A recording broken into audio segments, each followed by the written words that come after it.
Ada tiga perkara yang paling tidak dimiliki oleh Sayyidah Zainab pada peristiwa Karbala dan setelahnya, dan juga hal ini dimiliki oleh Sayyidah Sukainah. Apa itu? Yaitu ridho terhadap qada qadarnya Allah Subhanahu wa taala, kemudian bersabar, sabur, kemudian bersyukur pada Allah Subhanahu wa taala. Nah, tiga hal ini perlu kita pahami dengan baik dan kita berusaha menyandangnya insyaallah sebagai pelajaran dan ibrah yang bisa kita ambil pada pengajian siang hari ini insyaallah. Jadi Sayyidah Zainab juga Sayyidah Sukainah, Sayyidah Ruqayyah dan yang lainnya mencapai tingkatan ini, yaitu tingkatan orang-orang yang ridho kepada qada qadar Allah Subhanahu wa taala. Dan juga orang yang sangat sabar, sangat tabah, sangat kuat dan bersyukur pada Allah Subhanahu wa taala. Tentu ini pembahasan yang dalam, yang luas. Kita hanya menyinggung secara sekilas saja insyaallah. Kita memahami dan perlu kita pahami bahwa hidup di dunia ini tidak semuanya ada kesenangan, kebahagiaan, dan juga tidak semuanya itu kesengsaraan, kesusahan. Ulama mengatakan bahwa hidup di dunia ini ada namanya al-mulaimat, juga namanya ada al-munafat atau al-munafiyat. Itu dua saling bergandengan. Ada al-mulaimat, hal-hal yang disukai, yang kita sukai, yang kita cintai, yang sesuai dengan selera kita. Ada juga al-munafiyat, yang enggak sesuai dengan keinginan kita, dengan selera kita. Apa itu al-mulaimat yang kita sukai? Yaitu kesehatan badan, makan enak, minum enak, tidur enak, bersama keluarga, lihat pemandangan yang indah, ya, sehat jasmani, ruhani, itu al-mulaimat. Hal-hal yang kita senangi, yang kita cintai, yang sesuai dengan keinginan kita. Tapi juga ada al-munafiyat, hal-hal yang menafikan fisik kita, yang kita tidak sukai. Apa itu? Ya, sakit. Sakit termasuk al-munafiyat, kita tidak menyukainya. Tidak ada seorang pun yang suka sakit. Sakit, musibah, bencana, kemiskinan, kekurangan, kurangnya uang, kurangnya makanan, ya, kesengsaraan, adanya problema, itu namanya al-munafiyat. Itu kita tidak sukai. Tapi kita suka tidak suka, selama kita di dunia ini pasti kita akan alami yang kita sukai dan yang kita tidak sukai. Pasti terjadi. Itulah tabiat kehidupan dunia. Karena kita tidak mungkin mengharapkan mulai saja, kesenangan saja, tidak mungkin.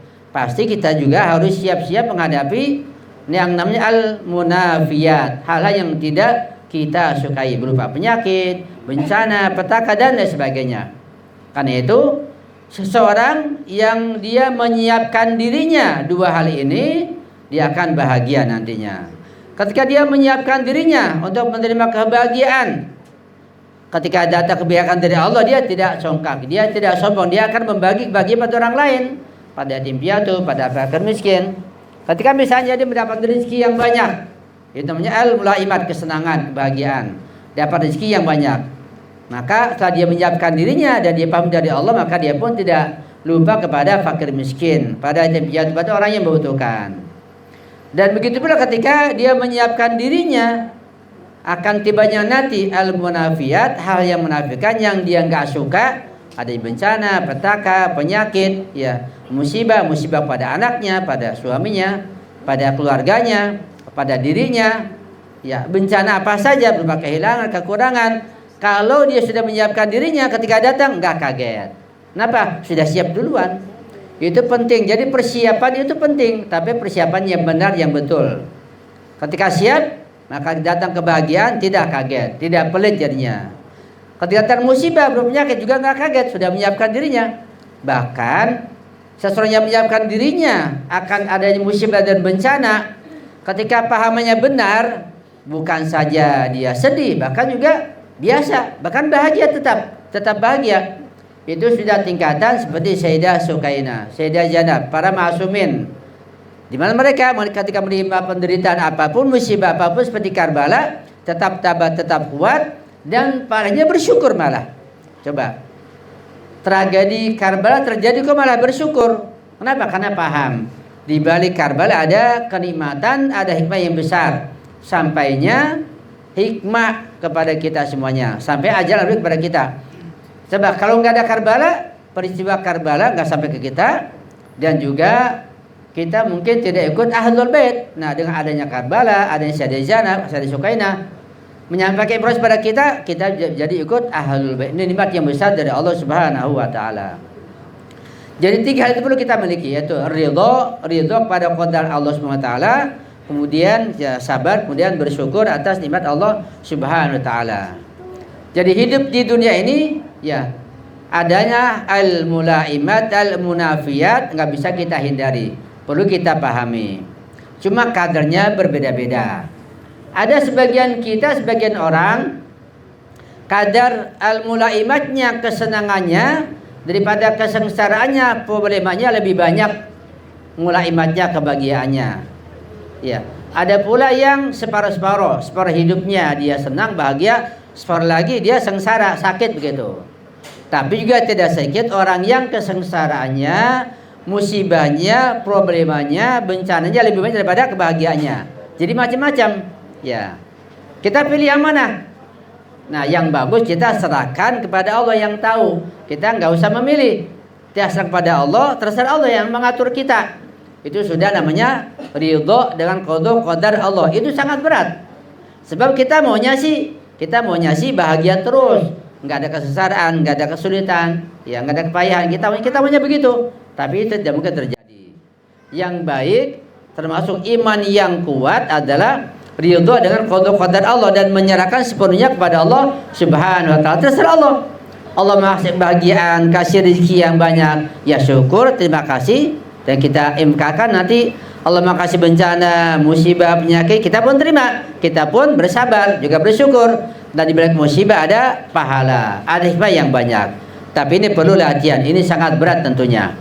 Untuk mencapai derajat itu sangat berat, perlu banyak belajar, banyak merenung. Ya, agar kita juga nanti bersama Sayyidah Zainab, bersama Sayyidah Sukainah di padang mahsyar, di alam barzah insyaallah. Jadi kalau kita ingin bersama mereka, bersama Imam Husain, bersama Sayyidah Zainab, Sayyidah Sukainah dan yang lainnya, kita perlu mentauladani mereka. Kalau kita tidak mentauladani, kita hanya ingin saja, tidak mungkin. Ya, kalau mereka itu sabar, tabah, kuat, tetap bersyukur, kita pun harus ikut mereka. Kita harus kuat, tabah, sabar, syukur dalam hidup ini. Ya. Karena itu bagi seorang mukmin yang betul paham, harus sadar betul pasti akan mengalami 2 hal ini, yaitu al-mulaimat, hal-hal yang disukai, yang disenangi, yang diharapkan, dan al-munafiyat, hal yang tidak disukai, yang dibenci, berupa penyakit, musibah, problema hidup dan lain sebagainya. Ya. Kita misalnya dalam ziarah Aminallah, ziarah pada Imam Ali bin Abi Thalib.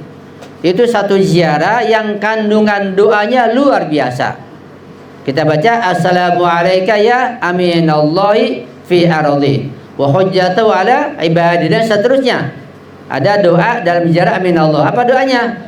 Imam Ali mengajarkan ada doanya, Allahumma ja'al nafsi mutmainnatan biqadarik radiyatan biqadaik. Ini luar biasa ziarah ini. Ya Allah, jadikanlah jiwaku di dunia ini mutmainnatan, merasa damai, merasa tenang dengan qada'mu, dengan ketentuanmu, dengan takdirmu. Ya.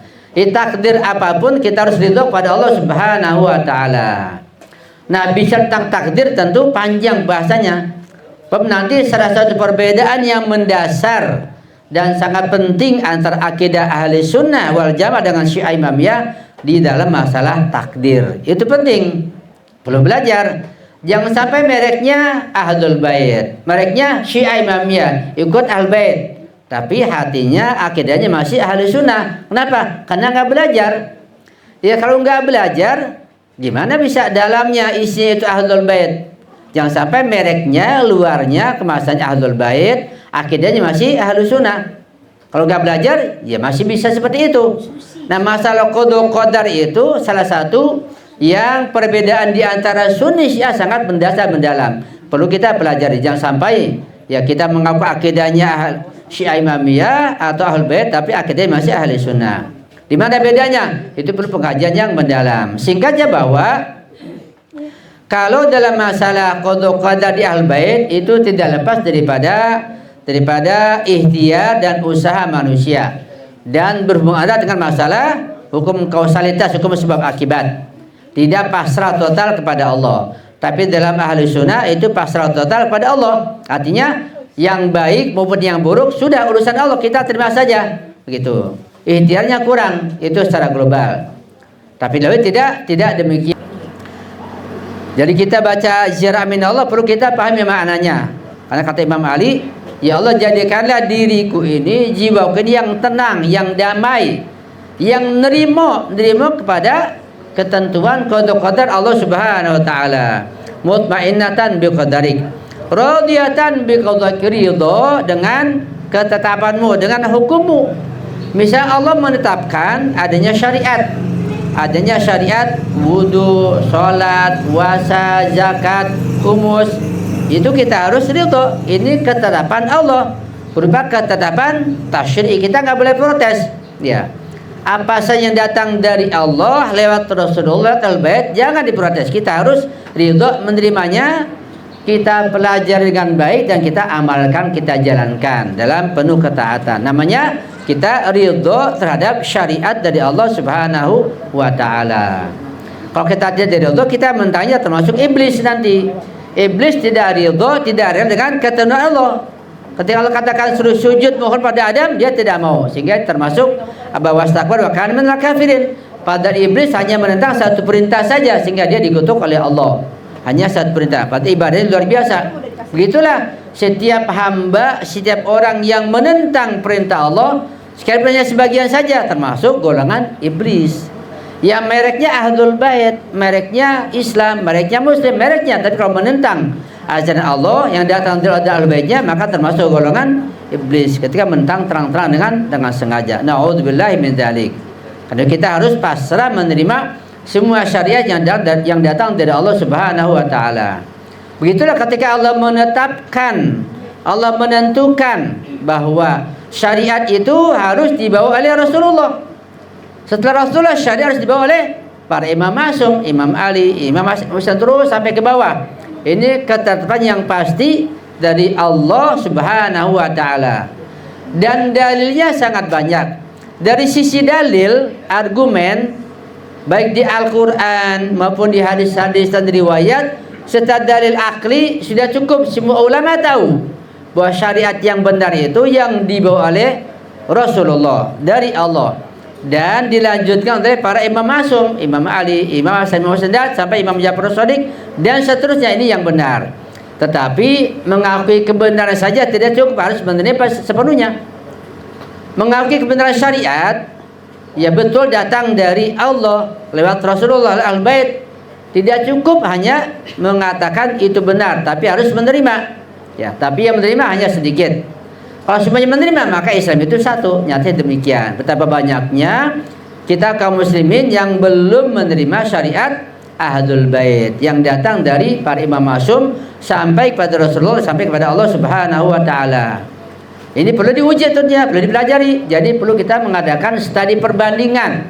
Itu wajib, itu perlu.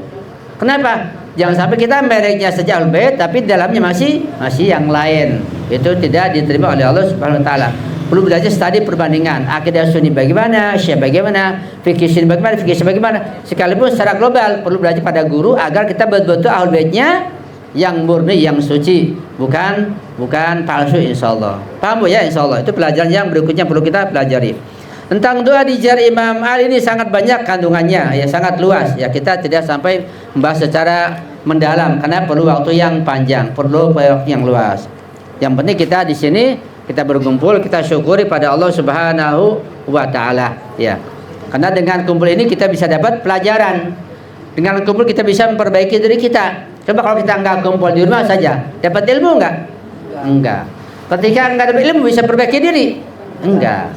Kita kumpul, dapat ilmu, bisa memperbaiki diri kita, memperbaiki keluarga kita, memperbaiki wudu, sholat, puasa, zakat, khumus dan seterusnya. Sehingga kita termasuk kelompok orang-orang yang betul-betul ikut kepada rombongan kafilah Muhammad sallallahu alaihi wasallam insyaallah bersama Sayyidah Zainab dan Sayyidah Sukaini, amin ya rabbal alamin. Ya.